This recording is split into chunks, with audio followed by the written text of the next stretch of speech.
పాత బస్తీలో నేనున్న పాత హైదరాబాద్ పార్లమెంటు నియోజకవర్గంలో ఓపెన్ గా హైదరాబాద్ పార్లమెంట్ నియోజకవర్గంలోని ప్రతి భారతీయుడికి ఎవడైతే ధర్మ మార్గాన్ని ఎంచుకున్నాడో, ఎవరైతే భక్తి మార్గాన్ని ఎంచుకున్నారో, ఎవరైతే పాపం శాంతి మార్గంలోనూ వెళ్ళాలని ఇన్నేళ్లు కృషి చేశారో వాళ్ళ కోసం అవసరమైతే ఝాన్సీ రాణి అని అవుతాను, రుద్రమదేవన్ అవుతాను. తెలుసుకున్నాం. రాజకీయాలకు ఎందుకు దాన్ని ముడిపెట్టేస్తున్నారు అంటే మీరు ఈ సేవ చేస్తున్నారు కదా, ధర్మ మార్గము, సనాతనము, లేకపోతే ఇంకేదైనా ఇంకా ఉన్నతంగా ముస్లింలలో ఉండేటువంటి పేదవాళ్ళకు కూడా మీరు సాయం చేస్తున్నారు. మరి అదే మార్గంలో ఉండకుండా రాజకీయాలు అనేటువంటి చూపు ఎందుకు వచ్చింది, ఆ ఆలోచన ఎందుకు వచ్చింది? మీకు సుధామూర్తి గారు తెలుసు కదా, ఇన్ఫోసిస్. మీకు తెలుసా, ఒకప్పుడు ఆవిడ చార్మినార్ ప్రాంతంలో ఇలా ఇబ్బంది పడి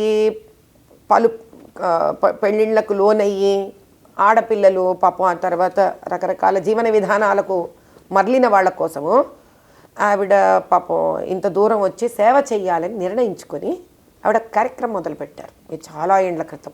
మీకు జర్నలిస్టు కాబట్టి కూపిలాగలిగితే కూపిలాగండి దీన్ని. ఆవిడ అక్కడ ఎందుకు నిలబడలేకపోయారు? మీరే చెప్పాలి ఎందుకు నిలబడలేకపోయారు. ఎందుకంటే మీరు అన్నట్టు కేవలం శాంతియుతంగా సేవా తత్పరతో వెళితే వీళ్ళు మనం చేతగాని వాళ్ళు అనుకుంటారు. కాబట్టి దీనికి శక్తి తోడవ్వాలి, దీనికి పవర్ తోడవ్వాల్సిందే.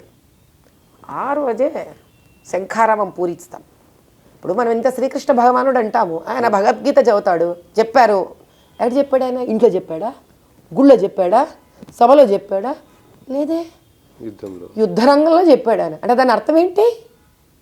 ధర్మ ప్రతిష్టాపన జరగాలంటే ధర్మయుద్ధం జరగాలి. తద్వారా ఒక రాజు కూడా ధర్మబద్ధమైన వాడు రాజు అవ్వాలి.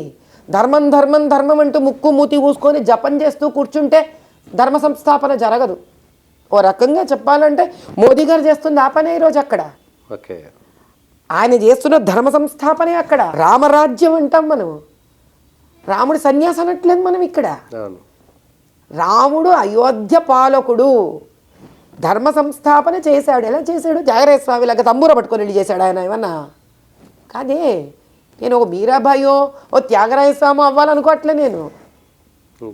రామరాజ్య స్థాపన కోసము రాజ్య పరిపాలన అంటే మన ఓల్డ్ సిటీ అనే ఒక కాన్స్టిట్యుయెన్సీ ఏదైతే ఉందో, రాజ్య పరిపాలన పూర్వ భాషలో, ఈరోజు భాషలో పాలిటిక్స్ కాలు పెడితే తప్ప మీ అనుకున్న వాళ్ళకి, నా అనుకున్న వాళ్ళకి నేను ఏ రకంగా ధర్మం చేయగలనండి? చెప్పండి మీరు మాట.